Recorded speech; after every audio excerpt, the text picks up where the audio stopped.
of toxic relationships, how toxic relationships in our lives can also be mirrored in the lived experience in toxicity in our physical body.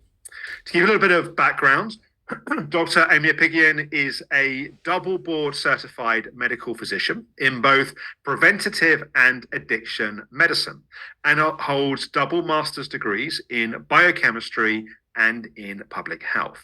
She is the leading medical expert on addressing stored trauma in the body through her signature model and methodology, the biology of trauma, a lens that courageously uplevels the old methods of trauma work and medicine by reverse engineering trauma's effects on the nervous system and body on a cellular level. She is currently the founder and CEO of Trauma Healing Accelerated, where she bridges the two worlds of functional medicine and trauma therapy with a mission to help adults accelerate the healing journey by addressing the biology of trauma that keeps trauma stuck in the body, mind, and spirit. And her provider's certification course teaches providers to do the same for their clients. So firstly, Amy, welcome. We always have fun, you and I, so I'm very happy that you're here again. And I'm happy that you're doing a summit on toxic relationships. I think this is very needed. So I appreciate you stepping out and being the leader in this. Well, thank you. We just had a fun conversation about toxic relationships before we started. We're going to keep that one off camera. But let's start with how toxic relationships in our outer life can show up in our physical body. What I have seen, Alex, is that people who are holding on to toxic relationships in their life always have their body holding on to physical toxins. They always come together. So that this is something that if this is happening on the relationship level in your life, it's also happening on a cellular level. And so we have to even be able to know how to work with our body to let go of those toxins in our body, to even be at the space where we can let go of relationship, emotional toxicities in our life. And I think it's interesting, isn't it? Because often we're much more aware of things that are not right in the outside world, like what's wrong with the other person or the dynamics or so on. And then the tendency is to see physical symptoms as, oh, that's just a medical, physical thing. And I think often people don't make the connection between those two things. And so it might be helpful to share some of the quite common physical responses that we can have as ways of mirroring that toxicity in our outer relationships. Yeah, and let me give context that when we're talking about the toxins that the body holds onto, every day it's estimated that the average person is exposed to 700,000 toxic chemicals. So toxicities, whether it be relationships or chemicals, is something that's just part of life. So the idea here is not to never be exposed. The idea is to set up our body so that as it is exposed, it can also let go and it doesn't get exposed, and then our body holds on to it. So as we look at the different types of categories of toxins that we have heavy metals being lead, mercury, even copper can be a toxicity in excess. We look at industrial chemicals. We look at medications. So even medications are a toxin that the body has to detoxify, to metabolize and get out. We don't usually think of medications as being toxins, but that it goes through the same process. The same liver phases of detoxification apply to medications. We also look at toxins from exposures to mold or other infections like Lyme. Lyme, even viral infections can cause toxins that the body then is trying to deal with. And depending on all of the factors in our life, but I would say that from my experience, the primary factor is the state of our autonomic nervous system. And when the state of our autonomic nervous system is kind of stuck in sympathetic and stress mode, or has shifted and is now in this like chronic functional freeze and trauma response, the body is not going to be able to let go of toxicities in either one of those states. But Alex, what happens is that as the body accumulates more toxins, the more it gets stuck in those states. And so it's a cycle that feeds off of each of itself. So what are the symptoms? How would a person know that they are holding on? And there's this whole biology of holding on rather than being able to let go. One of the most common symptoms is fatigue, right? And you and I both know this one well. And this idea that a bit too well for in the past. Too well. And fatigue comes with a lot of things. Even fatigue is the most common symptom of autoimmunity. And yet, Alex, if you look at what's behind autoimmunity, there are always toxins that are part of a person developing autoimmunity. In fact, one of the biggest triggers for that final process to developing a diagnosis of autoimmunity is an exposure to a toxin, whether that's one of the heavy metals or mold, Lyme. And so we see that this idea of toxins is so much a part of the process for developing even diseases. And so fatigue is going to be your most common symptom. And often what it presents at is energy crashes. So it's not, yes, there's like this constant background fatigue and feeling exhausted, but then as you have different exposures, or what happens is that toxins get pulled into our tissues, and so they're actually stored in the tissues. They're tucked away. And if anything happens that pulls them out of the tissues and they're floating free in our blood, we actually have more symptoms from those. And that's when a person will experience an energy crash. So a person may be experiencing an energy crash every week, every 2 weeks. There's some kind of pattern that they've seen of, I'm doing okay, I'm managing okay, and then I'm not. But I don't always necessarily understand that trigger. Something seems to just become overwhelming, whether that's an emotional aspect of my life, or maybe that's I did too much exercise. That would be another common symptom of toxins that the body is holding on to, is what's called post-exertional malaise, meaning after you exercise, you don't recover well. It takes you 3-4 days to recover after just exercising. And so as people accumulate more toxins and are holding on to more toxins in their body, their I want to call it stress tolerance. Their tolerance for exercise goes down. And so what they were used to do for exercise, now they can't do as much because it triggers one of these energy crashes. And so people start doing less and less until eventually they're not even going on a walk every day, because even with a walk, their body just cannot recover to having energy and focus for the rest of the day.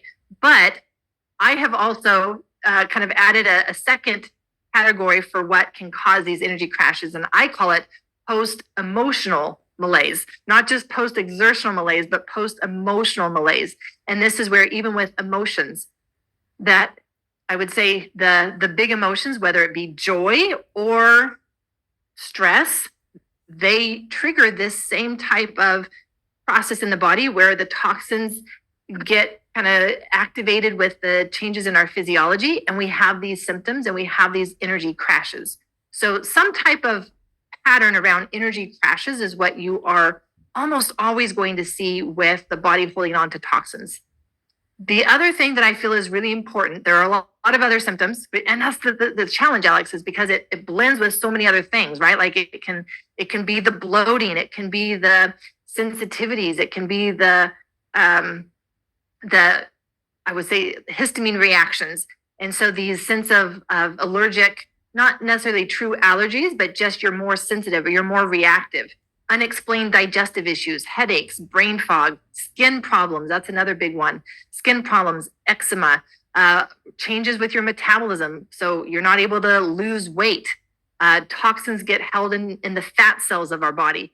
And so what can happen is that if a person goes on a rapid diet, say they want to go on, one of these diets that will make them lose 14 pounds in 2 weeks. And in that process, their fat cells are shrinking so fast, and they're dumping all of these toxins into our bloodstream. And a person will start to become so irritable, so weak, get headaches, they may feel dizzy. And it's because as they're doing these rapid changes, the body's not able to keep up with it. The body's not able to detoxify as fast as it's accumulating the toxins. And so these are the types of things. But one aspect in particular that I'll mention is something that's called a Herx reaction. Some people call it a Herxheimer reaction. Some people call it a die-off syndrome. But this idea that when we do good things for our body, and for some people that's maybe doing some IV treatments, IV NAD, for example, or maybe they're going to do some ozone, maybe they're going to do some hyperbaric oxygen treatments, maybe they're going to do cryotherapy. So they're looking at these great and good things to do, but what happens when they do them is they actually feel worse for a time. And that's because, again, we're dumping these toxins into our bloodstream as a result, and our body, we haven't done the phases. There are 3 phases for actually just preparing the body to let go of something. And we haven't done that work yet. We've jumped to the last phase, and we're feeling worse because we're actually creating more exposure to the toxins inside of our cells and our blood. One of the things I think is really important to highlight in what you're saying is that sometimes people can think, well, I know that when I'm around this person or when I'm in this family situation, I feel terrible afterwards. And I think sometimes people can not understand the mechanism of what's happening there. It's like, is it just psychosomatic? Is it this? And what I really appreciate in the way that you're laying this out is there are very real physical imbalances and processes that are happening, which, although a sort of narrow mainstream medicine perspective might only measure the symptoms of that, there are underlying pieces that can be addressed. And of course, one of the challenges that people have is that the more they get overloaded, the less resilient they become, the more easy they get overloaded. And I think people can forget that just because something is triggered on a psycho-emotional level doesn't mean that addressing the physical underlying issues and imbalances isn't going to really help and make us a lot more resilient in those situations. Absolutely. And that's why I've come to see that the most important factor for having symptoms from toxins, toxic exposures, toxicities, is really that state of the autonomic nervous system. And so when we have an emotional trigger, we're sometimes going into sympathetic, but most of the time we're going into some form of shutdown. And that literally is shutting down our cells. It's shutting down our mitochondria. It's shutting down these aspects that are helping our body function as well as it can with the toxin overload that it has. And all of a sudden, when it gets this message from the vagus nerve, the dorsal vagus nucleus that says, all right, shut everything down, now it's not even at a place where it can try to manage and overcome the toxin overload. And so we get these symptoms. So is it all in your head? Is it psychosomatic? Absolutely not. We know this now. We understand that this autonomic nervous system state is really what dictates all of this. And there is this cell danger response. And the cell danger response is a cell on a cellular level going into a shutdown mode where it actually turns down energy production, and it becomes more relaxed in its boundaries. So things get through that shouldn't be getting through, and things are leaving, like toxins that really the body is not prepared to deal with those toxins yet.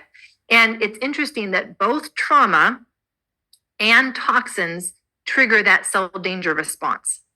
So the same thing is happening on a cellular level, whether we're dealing with a toxic relationship and an emotional toxin, or a physical toxin because we're not eating organic food, because we're drinking from plastic water bottles, because we're putting products on our faces, because like all of these other toxins are going to cause the same cellular response as an emotional relationship toxin.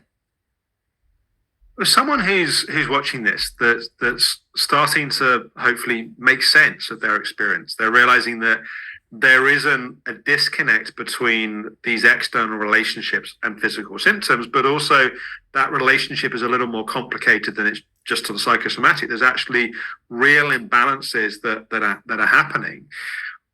Where does someone start in terms of making more sense of that? Like, how do they start to bring some diagnostic clarity what's happening? And of course, we'll start talking about some of the ways they can address it.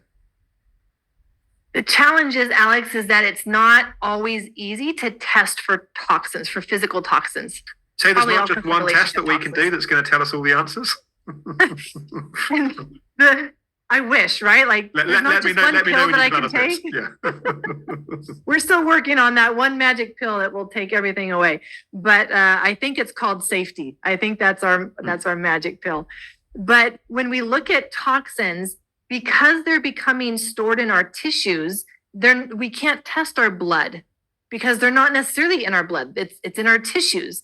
And same thing with testing our urine or testing our poop or testing our hair. It's just, where are these toxins being stored? Lead a lot of times gets stored in the bones. Are you going to go do a bone biopsy? Please don't, right? Like that would be overwhelming for your body if it's got this accumulation of toxin overload. So it's hard to test. And so I would say, Alex, that again, what I'm looking for is just this pattern. Are you holding on to toxic relationships? Are you in toxic relationships where it's providing you some benefit because you're still holding on to it? And if you're still holding on to that, I know that your body is holding on to physical toxins. I also know that if you have had mold exposure and you're still having symptoms, if you have long haul symptoms from Lyme, from COVID, or if you've got these other symptoms going on, I know that the body's in a place where it just doesn't have the energy to let go of the emotional toxins in our life. We actually have to have energy. So one of the things that we look at that we see happening in the liver, there are 2 phases in the liver for detoxification. And that process of detoxifying, of actually attaching glutathione to a toxin to remove it, it takes energy. And when you're already at a place where you don't have energy, you're going to not have the energy to deal with the emotional toxicities in your life.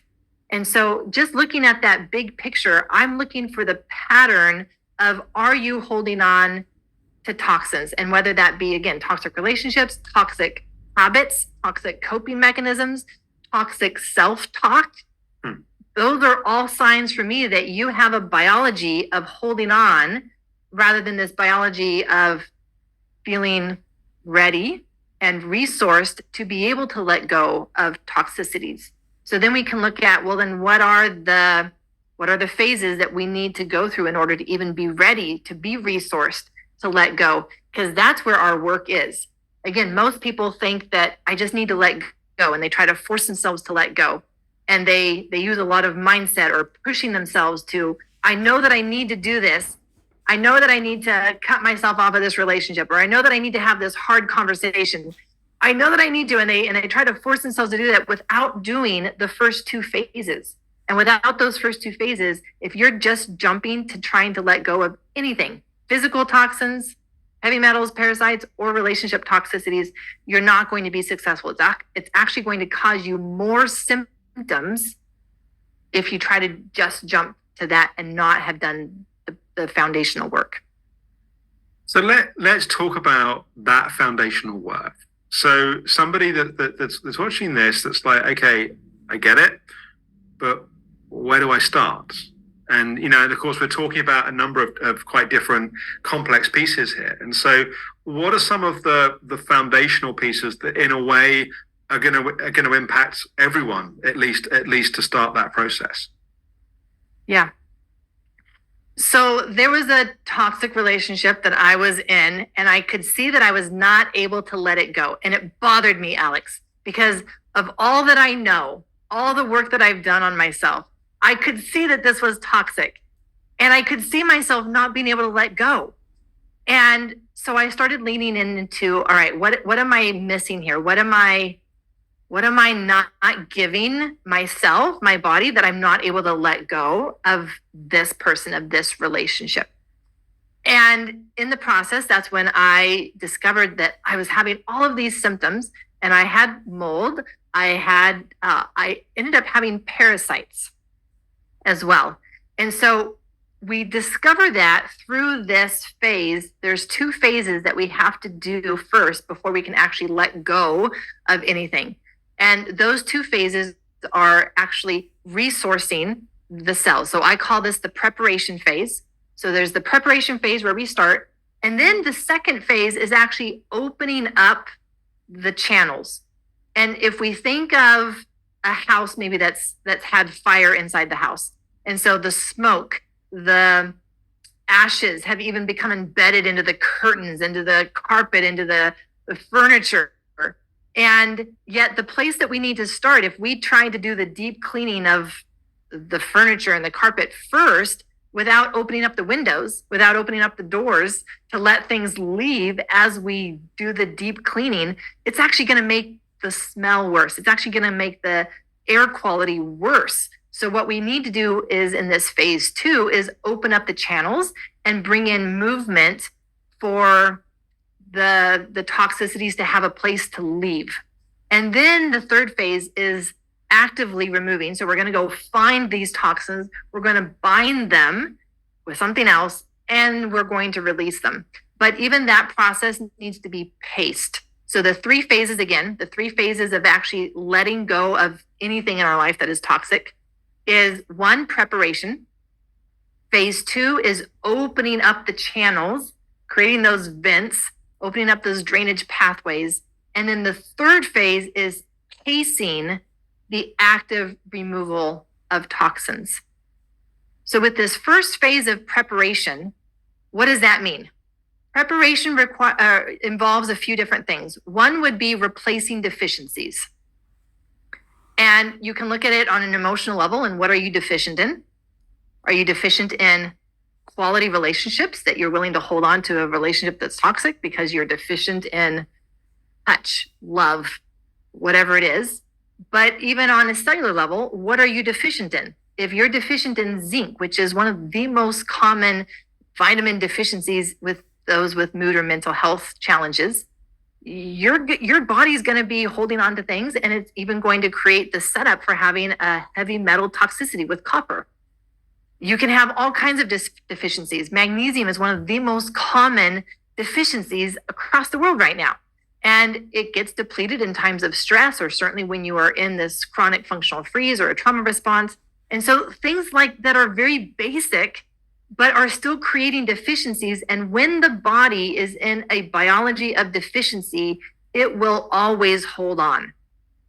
It will always hold on to what it has, because it has at least something.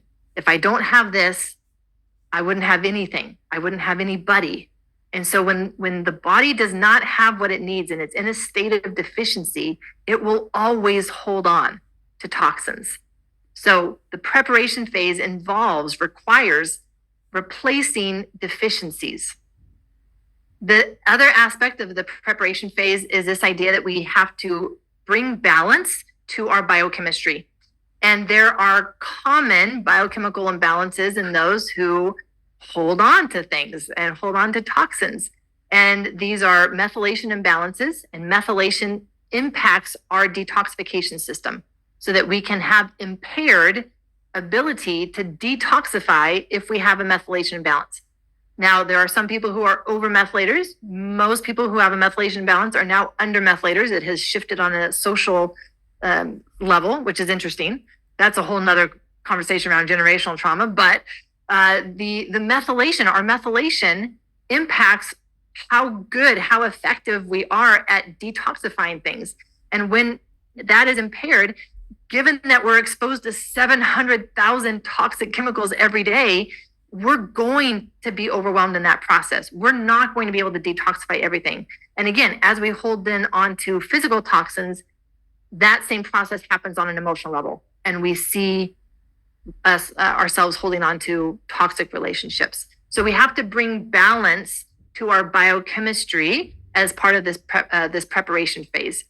And then we need to resource.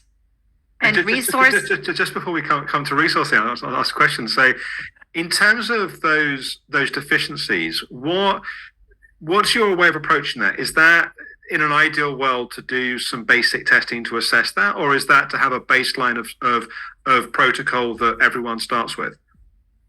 There are some places that are safe to start for everyone. For example, it is safe for everyone to start on zinc 15 milligrams.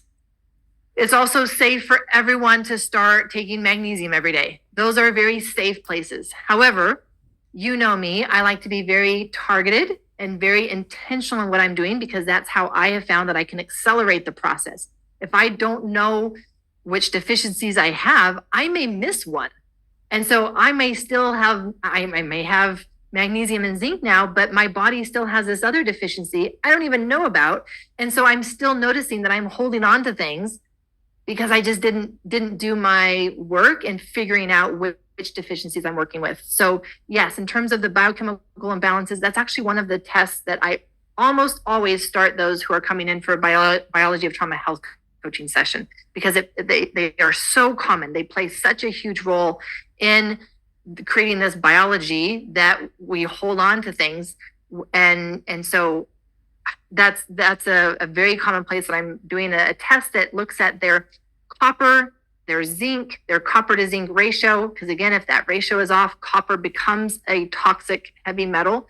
I'm looking at their methylation status. And then I'm looking at something that's called pyroluria, which is a genetic condition, and it causes a functional deficiency in zinc and B6. What that results in is a person becoming very sensitive with their senses. So they would notice it by their light sensitivity, their sound sensitivity. They don't like bright lights. They don't like loud noises. And people start to overwhelm them. And so these are also generally people who relate to being very empathic, and you're highly sensitive people. And they are highly sensitive, like not only to emotions, but also to foods. And so they tend to have all kinds of sensitivities, and their sensory overwhelm is a common theme in their life. And again, that causes these functional deficiencies. So knowing these, and then we can do some other basic lab tests that look at, I do micronutrient testing so that I can see on a cellular level what are the components for what should be in your cells. What is in your blood is not necessarily what's in your cells. And so sometimes, depending on what a person wants to do, we can do both. We can do blood and cellular, or that micronutrient testing. Oftentimes I will just go to the micronutrient testing if we need to really be careful with money, so that we're looking at what is actually on the cellular level, and it's being perceived and experienced as a deficiency on a cellular level. So we look at those deficiencies, and then let's come to this next stage in some more detail. Yeah, so with the resourcing, here is where we look at what does a cell need in order to really thrive? Well, in its essence, it needs oxygen. Like oxygen is what it needs in order to make energy. So it needs the nutrients, it needs the oxygen to make energy. Well, what does it need for that? Well, it needs blood, right? Like our blood is what carries oxygen. And so we look at, how can I resource my cells? How can I bring more blood to my cells? Well, most of us in our society are not moving a lot. And especially if we are in this autonomic nervous system state of shutdown, and we're in that dorsal vagal response, everything gets shut down. Our blood flow gets shut down. Our lymphatic flow gets shut down. Movement stops. I mean, that's part of the immobilization of the freeze response, is the lack of movement. And so we need to start figuring out, how can I resource my cells to get it more oxygen? How can I resource my cells to get it more of these nutrients, so that I haven't just, we're not operating at the minimum level, but we are well resourced. And so then we can look at some of the ways in which we can bring more oxygen and bring in more blood flow and bring in more elements for our cells, so that they are actually resourced.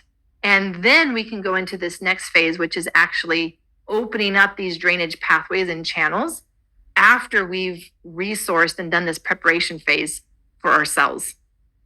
And I think that distinction, which sort of you've now kind of given the context behind that you made earlier, I think is really important, because of course there's a lot of people that have tried to do those detox protocols, for example, and as you said, they've just ended up feeling worse and worse. And you know, I get the temptation, and I think particularly some of the chronic Lyme patients that we've dealt with over the years, who say, I just want to go and do these really intense protocols. Like, slow down. It's like, you're just going to get worse doing that. Or they want to do protocols which are, very heavy antibiotic protocols, which are going to really impact the gut. And it's not to say those protocols haven't got a place. They do have a place, but you've got to do them in a wider context of having enough overall capacity and resilience. That's exactly right, Alex. Until the body is resourced, it's, again, if we try to do treatments and we try to do treatments too fast, things will actually get worse. And that's, again, where we bring in these words around like a Herx reaction or the die-off reaction, especially with some of the antibiotics, right? If you are killing off all of these bugs, they release toxins as you kill them off. And where are those toxins going? If you haven't resourced your body, if you haven't actually worked with opening up the channels, then those toxins are just sitting there and they're recirculating, because that's what our body does. The toxins that are not bound and released get recirculated. And so you will feel worse unless you've done this initial foundational work, that you've set it up for that those toxins can get cleared out. And we can avoid some very painful detox experiences. But I would say the same thing with relationships, right? Like if you're trying to let go of a toxic relationship before you have resourced yourself, it's a very painful process. It's extremely painful. It puts you into a place of overwhelm. It will actually cause your body to go into a dorsal vagal trauma response because it's not ready for that. You actually have to have the body ready to let go before it can let go and have it be a safe process. Yeah, and it's exactly the same thing. In a way, it's connected to what you're saying, but it's the same thing when it comes to emotional healing, that people come in and go, I want to get all this stuff out. And it's like, if you don't build safety in the nervous system, you don't learn how to self-regulate, you just re-traumatize in that. And so I think there's something really important in this point around the sequencing of what we do. And in a way, what often happens is we try to address the problem from the same psychology that's been driving it, right? And so we try and push through the healing process, but then part of the reason we got stuck is we've been pushing through too much in our life. So I liken releasing toxins, and again, whether that's emotional or physical, to having a baby. Alex, I know you don't have any personal experience with this. However, but I have witnessed it 3 times. There you go. All right. So there are phases of delivering a baby, right? And in the initial phases, as contractions are starting, that's the body preparing for the actual process of letting go and delivering the baby. And if we try to push through that, if we try to start pushing at that point, it actually causes more harm, more pain, because we're not at that phase yet. So it has to open up the channel, right? Like it has to open up the cervix. That takes time. And that process involves gentle pressure of the baby's head on that cervix. If we try to push at that point, that is extremely painful and harmful to the baby. So it's this process of giving the body what it needs, resourcing mom, right? Like making sure that she's going into that process emotionally resourced, physically resourced. She's strong, she's healthy, and then she can relax throughout that process, giving her body what it needs. And the pain is what paces the process, which is fascinating, because even if you look at the interplay between the adrenaline and the oxytocin that happens during a baby delivery, it paces naturally that process. And I don't see people pacing their detoxification processes. Like you say, they want to do it all now. And I get it. I've been there. I want to feel better yesterday. I don't want to wait.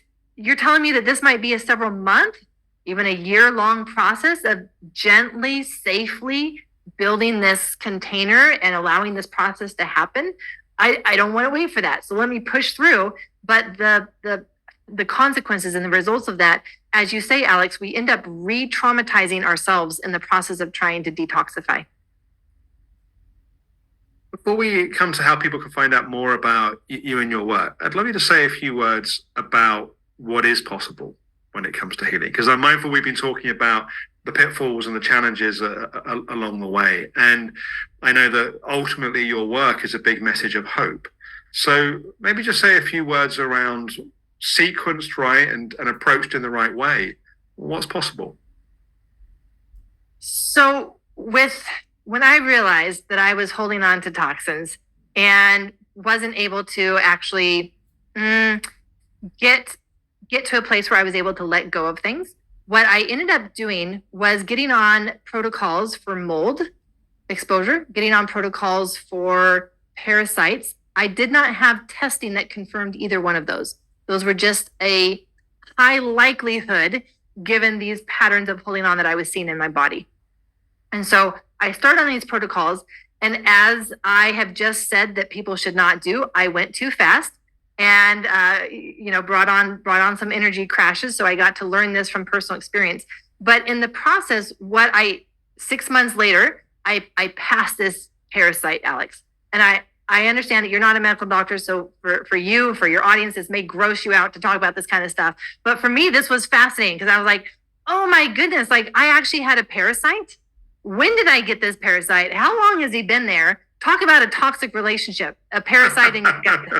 and how many of his friends are still in there? That was my next question is how many more are in there? And so when I passed that parasite though, I definitely felt this shift. And the longer that I was on this mold protocol, I felt the shift and I felt myself becoming and feeling resourced. And so what happens is that over time, I started realizing, wait a second, like I now feel ready to be able to let go of this relationship. I now feel ready where I feel resourced. I actually feel like I don't need this because I have all of this over here. But for me, that's the possibility, Alex, is that until we let go, we're not able to receive. And so we can see that, there is the possibility of so much better health. There is the possibility of me being able to exercise like I used to and go climb those mountains and ride the bike. There is this possibility of actually a healthy relationship. But until I let go of this, I can't even receive because I'm holding on, right? And so as I started witnessing this in my own body, and it was directly related to my physical toxins and being able to do this preparation phase, the foundational work, and then go on to these protocols and do it gently. And I just started things slowly shifting. And it wasn't a process that I was consciously controlling, Alex. And for me, that was the beauty of it, is it just is happening as I'm doing what I'm supposed to do, which is support my body, resource my cells, actually address the physical toxins. And so I got to this place where just like one day I felt ready. I don't know any other way to explain it. It was just like, I don't feel like I need this anymore. And so even that, I planned it out, right? And I planned out, well, then how am I going to bring closure to this? Like, what would that actually look like? And so for that, I personally use the somatic and parts work combined in order to figure out, what do I need? What would I need to have emotional closure and be able to let go of that relationship? And once I kind of came to that realization of what I needed, it was now the process of just preparing myself for that. It was going to be a hard conversation with a friend. And I wanted to go into that conversation resourced and also not wanting to be a toxic experience for that person, right? If they're not ready for this, I don't want to push my needs onto them. And so I knew that I needed to go and resource that even if she was not ready for this hard conversation, I could let that be okay. And I would still be fine. I had done what I needed to do, which was just make the intention, try. And so I did. Like I had this conversation, and guess what happened 1 week later? I passed another parasite. That wasn't what I was going to guess, but there we are. So for me, like and this is what I see in the people that I work with as well with the health coaching sessions, like they go hand in hand. And as I release some of the physical toxins, I become able to release emotional toxins. And as I release emotional toxins, guess what happens to my body? It's now having more energy and space to release even more physical toxins. And so it's never going to be this, well, you have to do all of this first. They go together, right? Like this is our body. We can't separate the emotional impact of toxic relationships from the impact of physical toxins, it's all having the same impact. And so we can do them in synergistic way as we are working with our body and resourcing it, doing the foundational work and pacing this process of actually letting go. That's awesome. That's awesome. Amy, for people that want to find out more about You don't want to hear more about the parasites? You're going to tell me more about the parasites? No. No. I'm just thinking about our audience thinking, I'm not going to end any toxic relationships because I don't know what's going to come out of my poo the next week. People that want to find out more about you and your work, where's the best place to go and what they can find? They can, they can come to my website, traumahealingaccelerated.com. That is where they can find out about the Biology of Trauma health coaching sessions, have a one-on-one health coaching session, and figure out kind of where would be the first place for them to start, given where they are right now, for supporting their biology and actually helping them resource themselves for their stress response, their freeze response, for toxic relationships, and being able to move through that process.